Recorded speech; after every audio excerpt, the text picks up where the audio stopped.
우리 주님을 찬양합니다.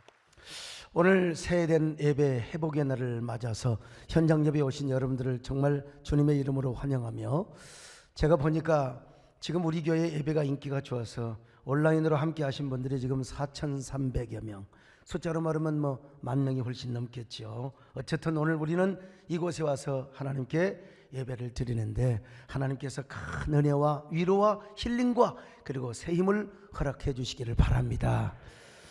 여러분, 옛날 그 중학교 교과서에 실렸던 이주옥님의 메아리라는 단편 소설을 아시는지 모르겠어요. 소설 속의 주인공 도리는 깊은 산속 옛단 집에서 아버지와 누나, 엄마가 없이 아주 참 외로운 삶을 살아가고 있었죠. 산 너머에 산이 있고 또 산 너머에 산이 있고, 옛날 화전명 같은 경우는 그랬지 않아요. 사람이 사는 집 한 군데도 보이지 않는 곳입니다. 그래서 날마다 또리에게 보이는 것은 산과 하늘, 그리고 숲과 나무, 또 짐승뿐이었습니다. 그래도 또리에게는 하나의 동무가 있었습니다. 그 동무는 무엇이냐면 메아리였습니다. 그러던 어느 날 하나뿐인 누이가 산 너머로 시집을 간대요. 그래서 누이가 또리를 불러놓고 아쉽게 이런 이야기를 합니다. 또리야, 난 내일 떠난다. 어디로? 나 시집을 간대. 시집이 뭔데? 나도 몰라. 남의 집으로 가는 것이래.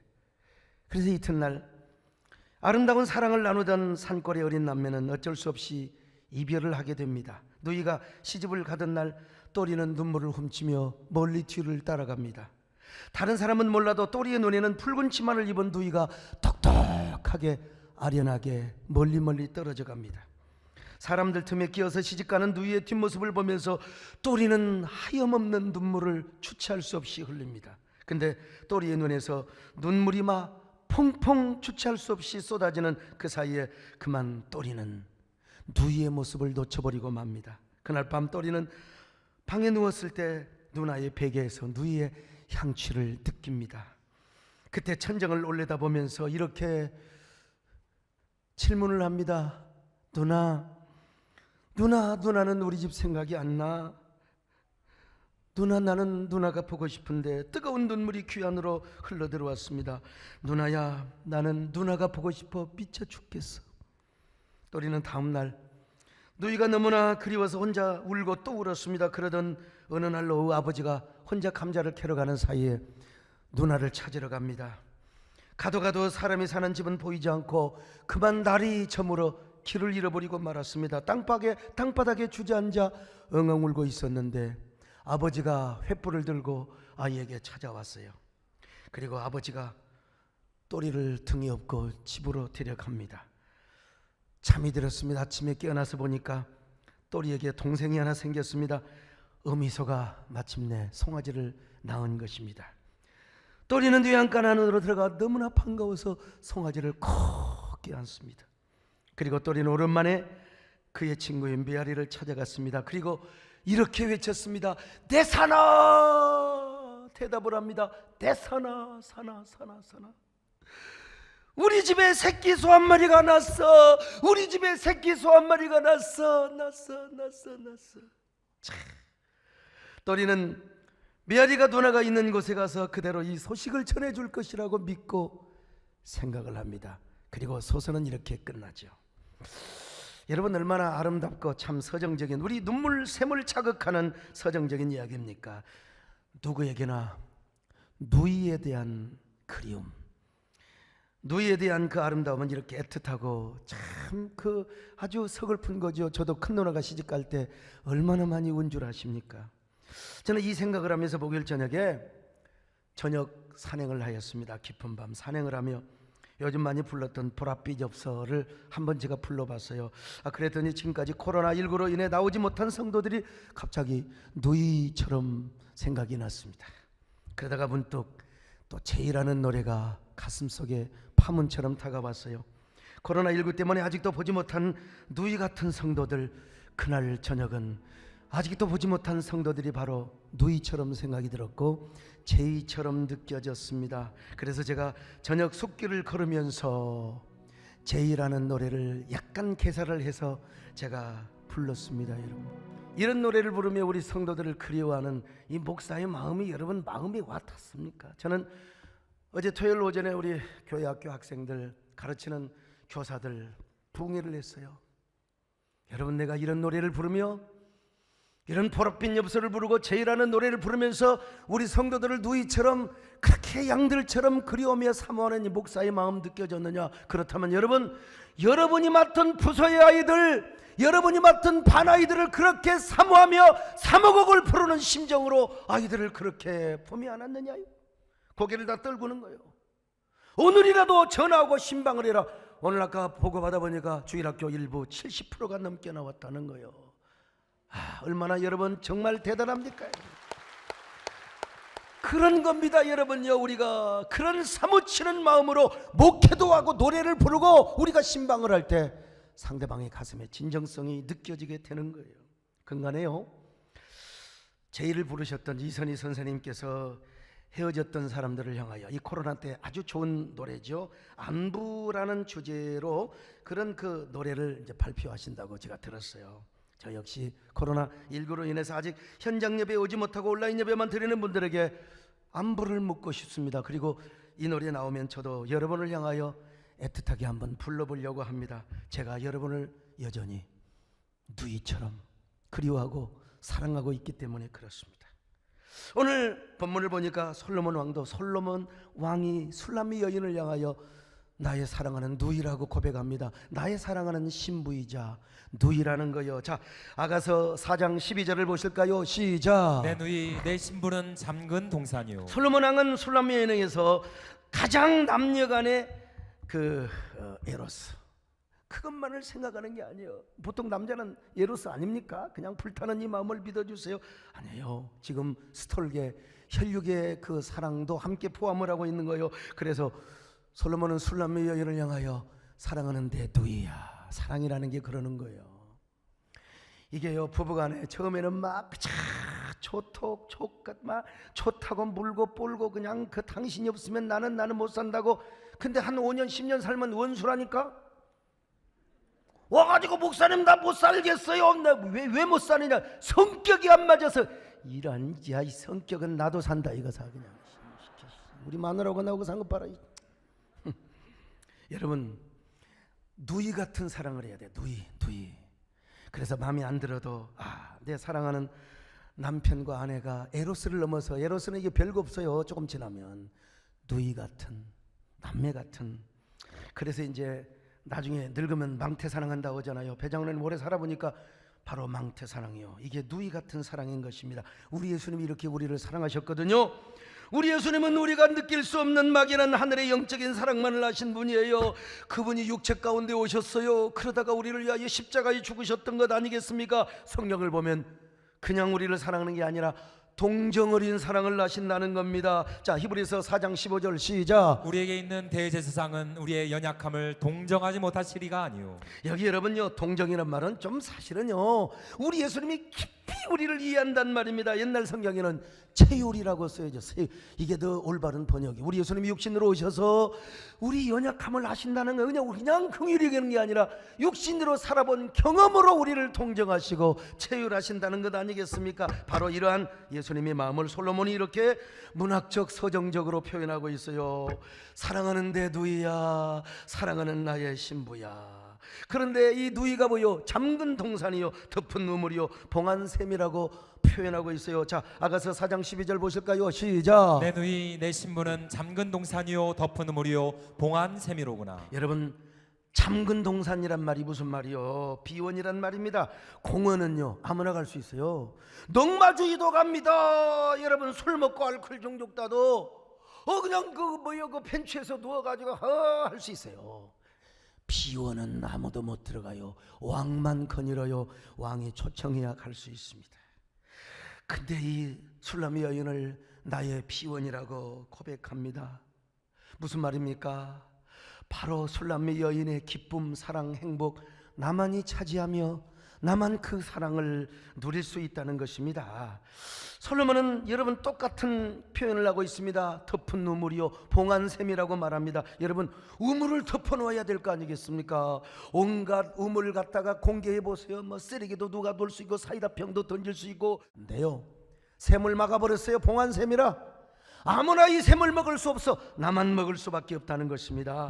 한마디로 솔로몬에게 술람미 여인은 언제나 경이로운 존재, 비밀스러운 존재, 신비로운 존재가 된 것입니다. 왜?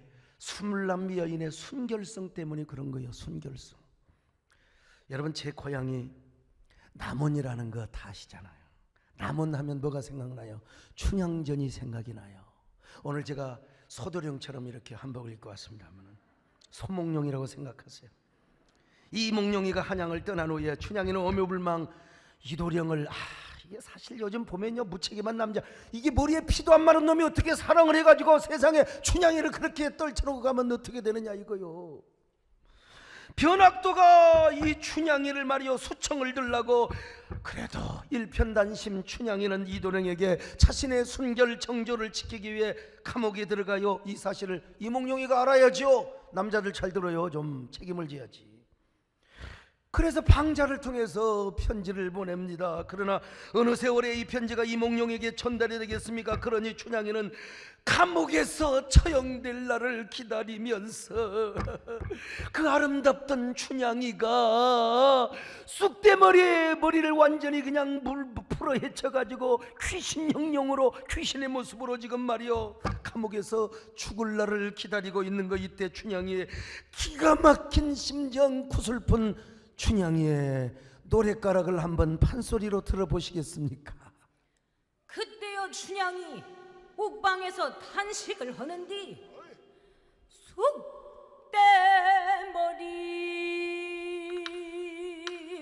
귀신 형용 정막 옥방의 잔자리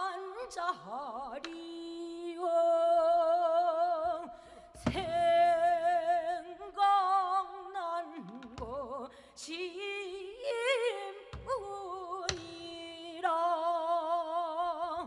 보고 지고 보고 지고 한양만큼 보고 지고 우리 정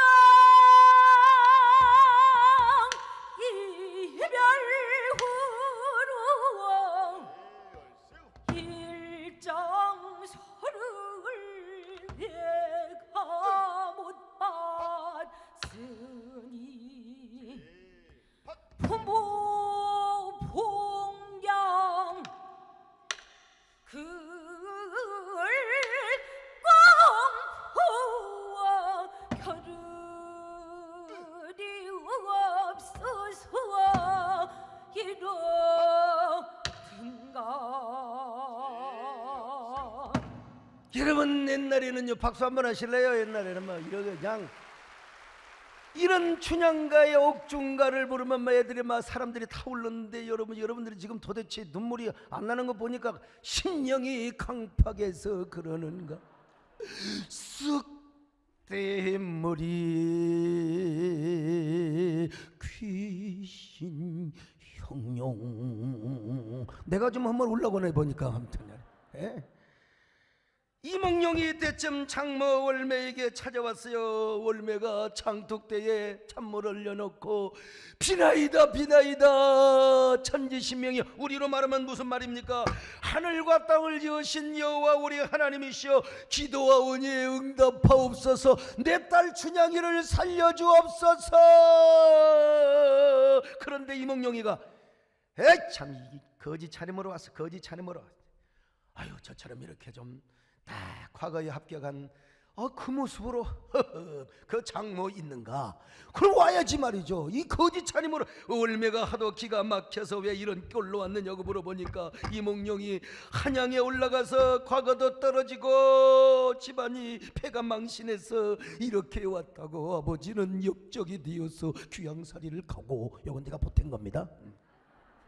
신세타령을 하는 거요. 올매는 그런 이몽룡을 보고 아이고 어쩌면 좋아, 우리 춘향이 다 죽었네, 우리 춘향이 다 죽었네, 진짜 죽었네, 우리 춘향이 불쌍한가, 아이고 남한 사람들아 우리 춘향이 불쌍한가. 땅바닥을 치면서 한탄을 하는 거요. 올매가 얼마나 속이 터지겠습니까? 이었고 이몽룡이가 춘향이를 또 이제 면회를 갑니다. 돈을 써서 특별 면회 가는 거 요즘 말로 말하면. 감옥에 있는 춘향이도 이몽룡의 남루한 모습을 보면서 얼마나 절망을 하는지.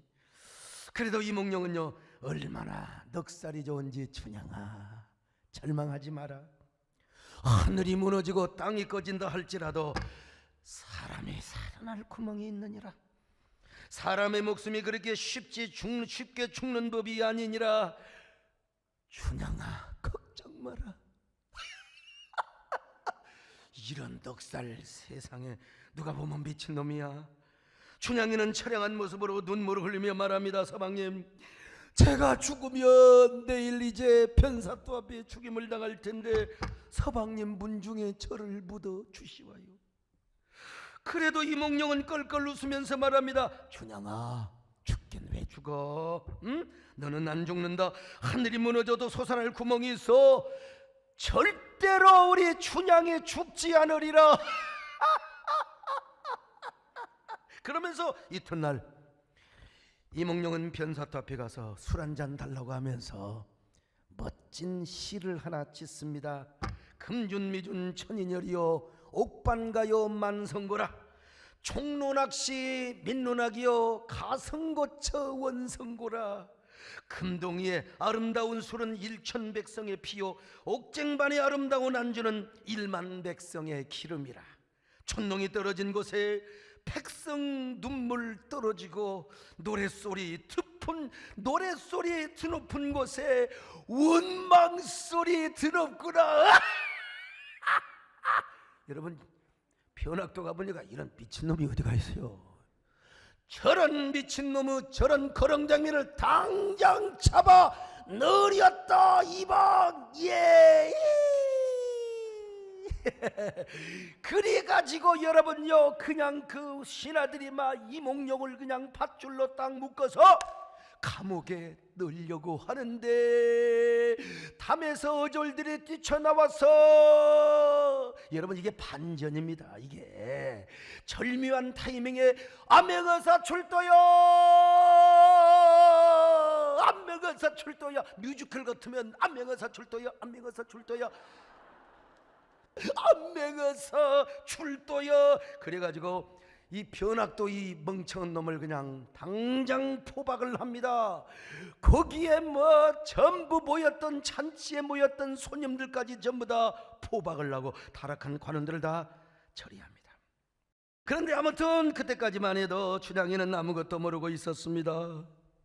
이몽룡이가 높은 의자에 앉아서 가운 암행의사의 그 의복을 입고 말이죠, 의사또의 의복을 입고 감옥에 춘향이를 불러냅니다. 그리고 이렇게 유혹을 했습니다. 춘향아, 변사도 그놈은 아주 나쁜 놈이니까 그놈한테는 당연히 수청을 들지 않아야 되지만 나는 착한 사람이잖아, 나는 착한 암행의사잖아, 나에게 수청을 들지 않겠느냐. 그러자 춘향이는 고개를 숙인 채 이렇게 말합니다. 의사또께서 그리하시면 변사또나 다를 바가 어디가 있겠사옵니까? 저에게는 비록 과거에 실패하고 집안 망하여 거짓골 신세가 되었지만 정을 주신 서방님 한 분이 계시옵니다. 그분은 이 세상에 한 분뿐인 저의 임이십니다. 그러니 어찌 제가 의사또에게 수청을 들 수 있겠습니까? 차라리 저를 죽여주십시오. 저를 죽여주십시오. 싸나운 여자 같으면 나 죽여!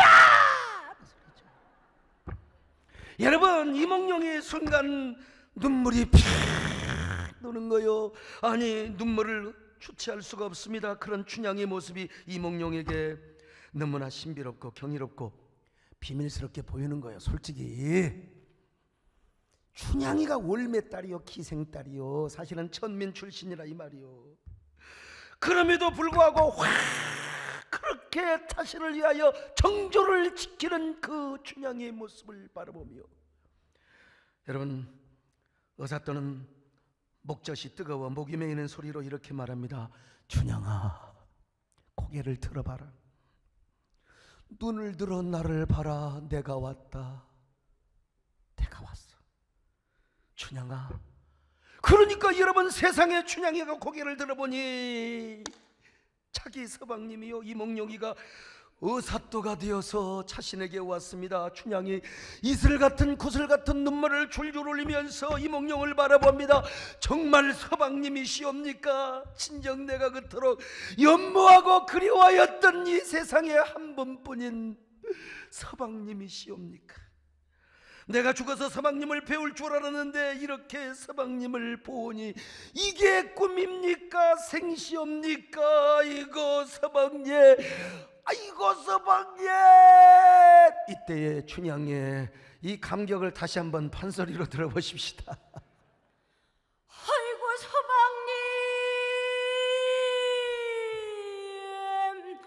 서방님이 오셨거든. 나의 손에 잡혀주. 아이고 서방님, 어제 꿈에 보이던 님을 생시 보기 뜻밖일세. 애를 끌어 보이던 인물 생시나 다시 보자. 아이고 서방님, 아이고 서방님, 박수 한번 하세요. 여러분, 우리 다 형제 자매들이 다 우리나라 무형문화재의 지금 제자들입니다. 여러분, 이런 춘향의 모습을 보자 이몽룡이가 도저히 그 애처로운 모습을 보지 못하고 버선발로 달려갑니다. 그리고 무릎을 꿇고 피투성이가 된 춘향이의 몸을 꼭 껴안아줍니다. 춘향아, 내가 너무 늦게 와서 미안하다. 얼마나 고생이 많았느냐. 내 그럴 줄 알았느니라.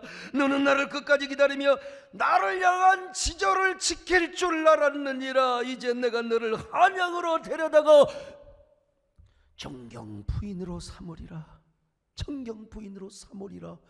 이때 여러분, 그 월매가 나와서 나먼 고을 사람들아, 이제 이 나오가라. 월매 얘기는 할 필요 없어요, 여러분요. 여러분, 비록 춘향이가 기생 월매의 딸이었지만 이몽룡의 눈에는 신비롭고 경이롭고 비밀스러운 존재로 보인 거예요. 그래서 버선발로 달려가서 춘향이 앞에 무릎을 꿇고 그녀를 안아주었어요. 여러분, 참 아름다운 이야기 아닙니까? 예? 아름다운 이야기죠. 오늘 우리가 주님 앞에 이런 존재가 되자는 거예요. 지금 내가 괜히 춘향이 아는 척하는 게 아니라 우리도 이런 존재가 되자는 것입니다. 우리도 주님 앞에 이렇게 매일매일 신비스러운 존재요, 경이로운 존재요, 비밀스러운 존재가 되자 이 말이요. 그러기 위해서 우리가 어떻게 해야 돼요? 잠근 동산이 돼야 돼요. 덮은 눈물이 되고 봉한 샘이 되어야 됩니다. 누구도 우리 마음을 소유하거나 점령해서는 안 됩니다. 주님 앞에 우리 마음을 덮어버려야 돼요. 봉한 샘이 되어버려야 됩니다.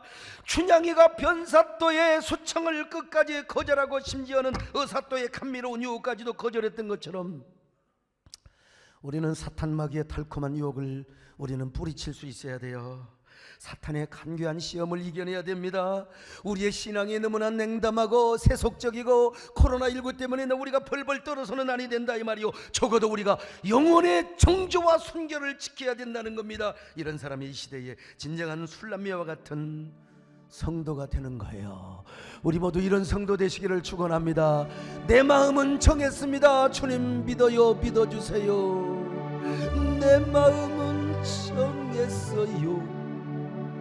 편치마게 하소서. 내일 일은 난 몰라요. 장래일 난 몰라요. 아버지야 날 붙드소 주신 선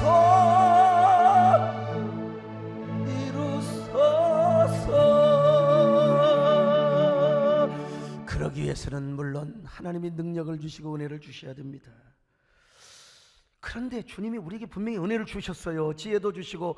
그런데도 말이죠, 주님 보시기에 너 참 대단하구나. 어쩌면 그렇게 대단해. 우리 하나님께서 다윗 왕에게 이런 칭찬을 하셨잖아요. 다윗아, 내가 너에게 한 번도 성전 지어달라고 한 적이 없는데 네가 어떻게 그런 마음을 먹었어? 참으로 대견하다, 기특하다. 한번 성경 봐요. 사무엘하 7장 7절 시작. 이스라엘 어느 지파들 가운데 하나에게 내가 말하기를 너희가 어찌하여 나를 위하여 백향목집을 건축하지 아니하였느냐고 말하였느냐. 저도 여러분 가끔은 하나님께 이런 인정을 받고 싶을 때가 있습니다. 소목사, 내가 너에게 지혜도 주고 은혜도 주고 능력도 주었어. 근데 야, 내가 너에게 그런 능력 은혜를 주었다고 하지만 내가 보니까 소목사도 정말 대단하다. 또 그렇게 교회를 걱정하고 한국교회를 염려하는, 공적 사역을 위해서 염려하는, 너는 말이야 정치인도 아니야, 너는 그냥 목사야. 근데 너는 그렇게 공적 사역을 그렇게 어쩌면 그렇게 목양연가도 부르면서 하나님의 교회를 염려하며 한국교회를 위하여 잠 못 이루는 밤을 경험하고 있느냐. 내가 봐도 기특하다, 신비로워, 대단해, 대단해. 나 여러분 이런 인정을 받고 싶다 이 말. 여러분도 하나님의 이런 음성을 들을 수 있기를 바랍니다. 자, 여러분 저보다도 더 순수하게 하나님을 사랑하고 주님과 교회에 헌신하는 성도들을 보면은 너무나 나도 경이롭게, 난 여러분 우리 정권사님 보면 진짜 경이로워. 그렇게 젊을 때도 지금까지 기도하는 것을 생명으로 삼고 목표로 삼고. 여러분들요, 나는 일반 한 성도가 아니라 나보다 순수하게 더 하나님을 사랑하고 예배 중심의 삶을 살며 교회를 사랑하는 성도들을 보면은 내가 여러분을 신비한 존재로 느껴요. 그냥 한 여자 한 남자가 아니요, 신비한 존재로 느껴져요. 하물며 하나님께서 여러분에게 어찌 그렇게 칭찬하지 않겠습니까? 사랑하는 아들아 딸아, 내가 너에게 은혜를 주고 능력을 주었지만은 야, 어쩌면 그렇게 너는 헌신을 잘하느냐, 너 그렇게 봉사를 잘하느냐, 순종을 잘하느냐, 어쩌면 그렇게 나를 향하여 열심히 특심이란 말이냐.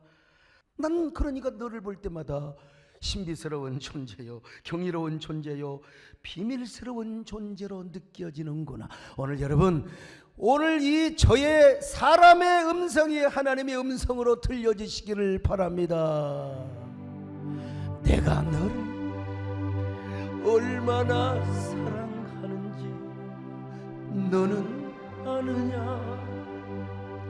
내가 너를 얼마나 경이롭게 보는지 너는 아느냐.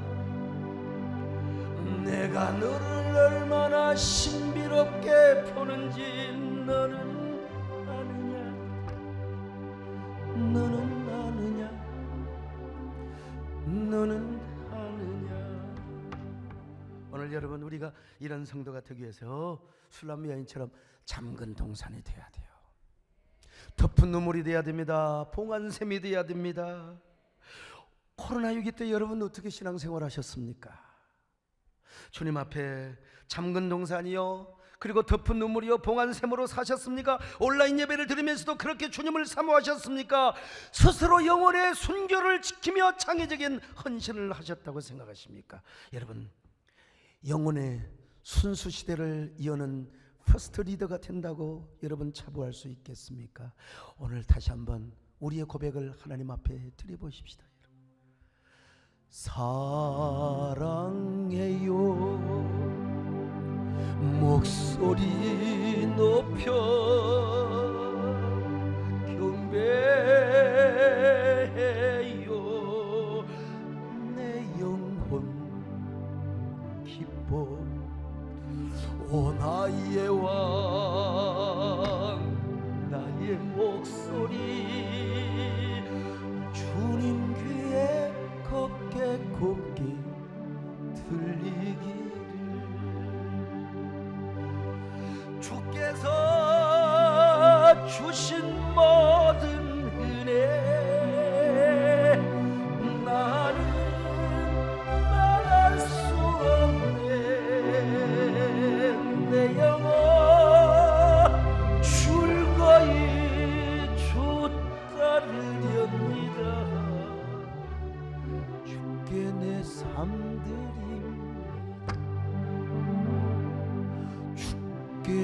삼들이니다.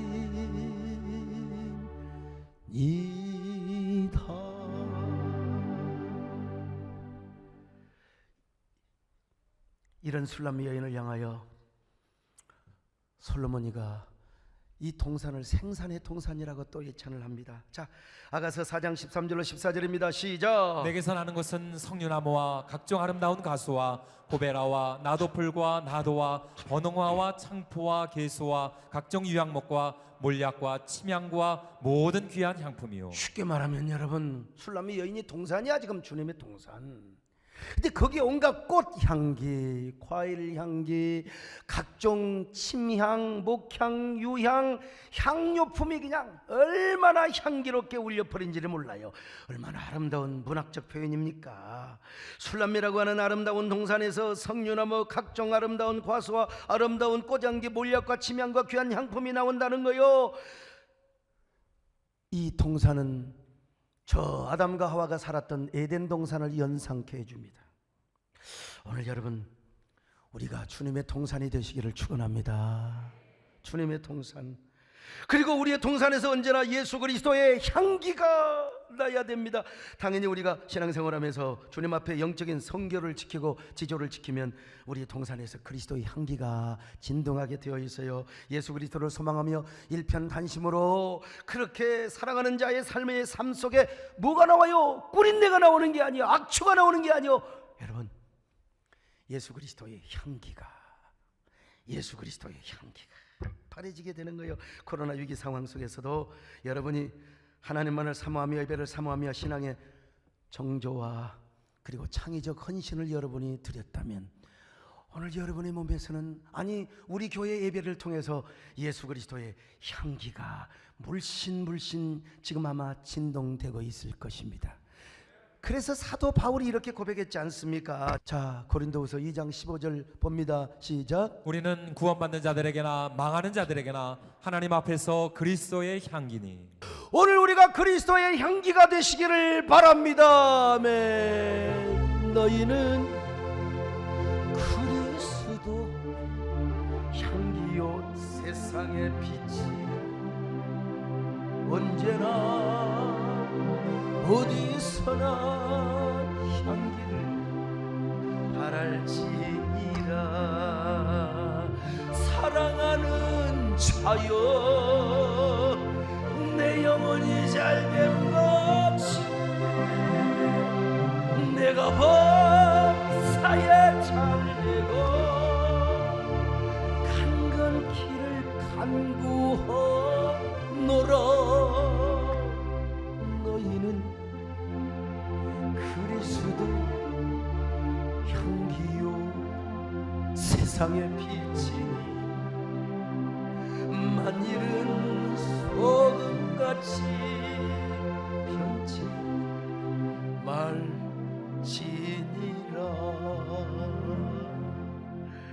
이 예찬을 받은 술람 여인이 드디어 입을 열었어.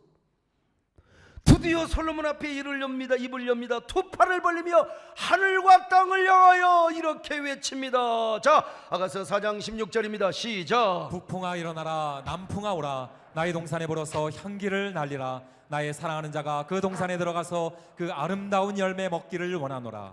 여러분요, 자신의 동산에 향재료가 있고 꽃이 피면 여러분 향기가 날릴 거 아닙니까?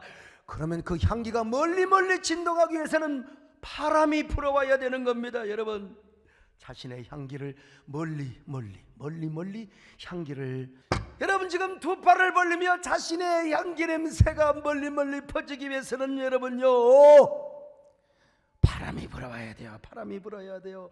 솔로몬, 사랑하는 자에게, 저 솔로몬도 여러분, 솔로몬도 남자야. 그래서 술람 여인이 얼마나 또 질투가 없겠습니까? 그러니까 여러분, 솔로몬에게는 막 수많은 비빈들, 첩들이, 후궁들이 많아요.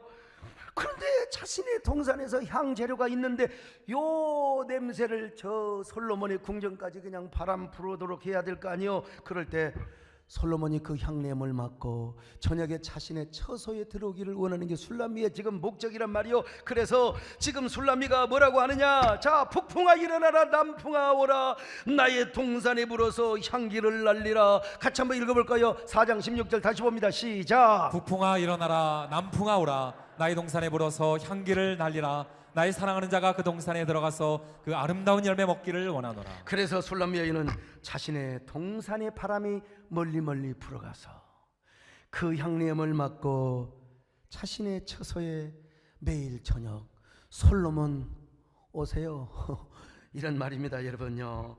그래서 솔로몬이 지금 술람미 여인이 솔로몬을 향하여 그리고 하늘과 땅을 향하여 지금 오늘 우리로 말하면 이런 노래를 부르는 겁니다, 여러분요.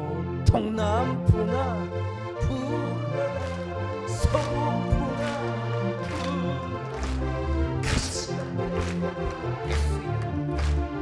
할렐루야 가시밭에 백합화 할렐루야 할렐루야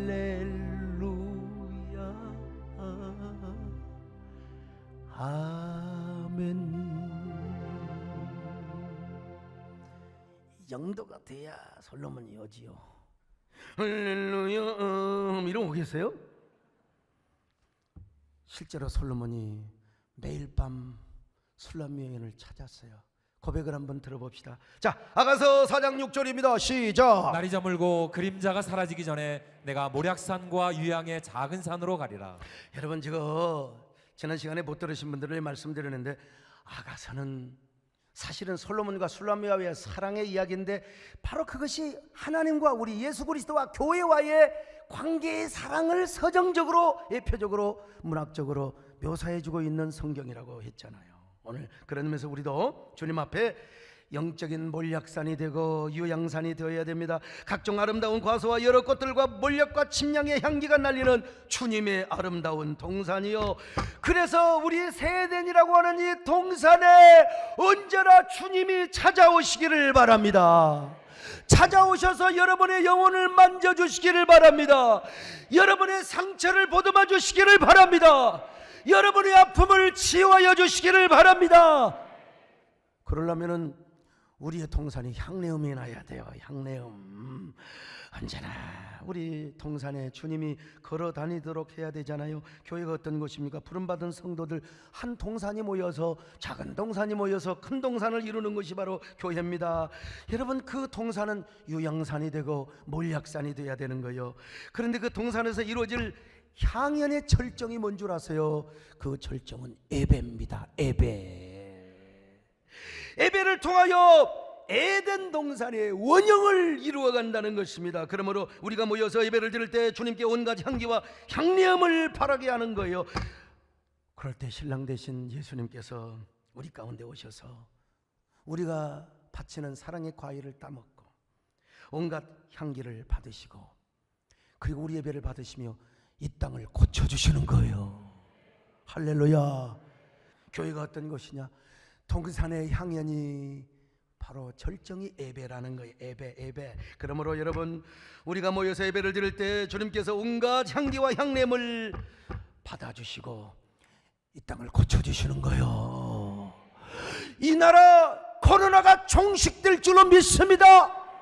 종식의 퍼스트 컨트리가 되게 하여 주시옵소서. 여러분, 그러려면 우리가 이 동산에서 거룩한 향연을 잘해야 돼요. 주님 앞에만 드리는 향기를 하나님께 드려야 돼요. 그럴 때 주님이 오셔서 우리의 영적인 과실을 따먹고 이 나라를 고쳐주시고 이 세계를 축복해 주실 줄로 믿습니다. 그러므로 우리 예배에 향기를 날려줘야 됩니다. 여러분, 예배를 통해서 주님 앞에 향기를 어떤 사람만 끄벅끄벅 줘라 방구 막 붕붕 끼고 그런 사람 되겠습니까? 눈이 반짝반짝.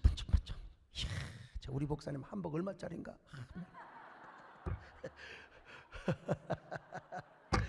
여러분, 우리 주님이 오늘 우리 가운데 찾아오시는 그 예배가 뭐냐? 현장 예배입니다, 여러분. 그런데 이러한 향연의 향기가 더 진하고 더 가파래지기 위해서는 여러분 바람이 불어야 돼요. 바람이. 오늘 우리에게도 성령의 바람이 불어야 될 줄로 믿습니다. 여러분, 우리가 두 팔을 벌리며 이렇게 기도해야 됩니다. 주여, 우리에게 성령의 바람을 주옵소서. 예배 현장에 성령의 바람이 불어오게 하여 주시옵소서. 이 예배에 바람이 불어와서 우리의 향기가 우리의 저 축전과 분당, 용인, 경기도, 대한민국의 저 일본의 북한에까지 향기가 불어가게 하여 주시옵소서. 이 땅에 오염된 땅을 고쳐주시옵소서. 코로나가 종식되게 하여 주옵소서. 우리 예배의 향기로 말미암아 코로나가 완전히 종식되게 하시고 건강한 땅, 건강한 사회, 건강한 역사가 이루어지시기를 바랍니다. 아멘. 동남풍아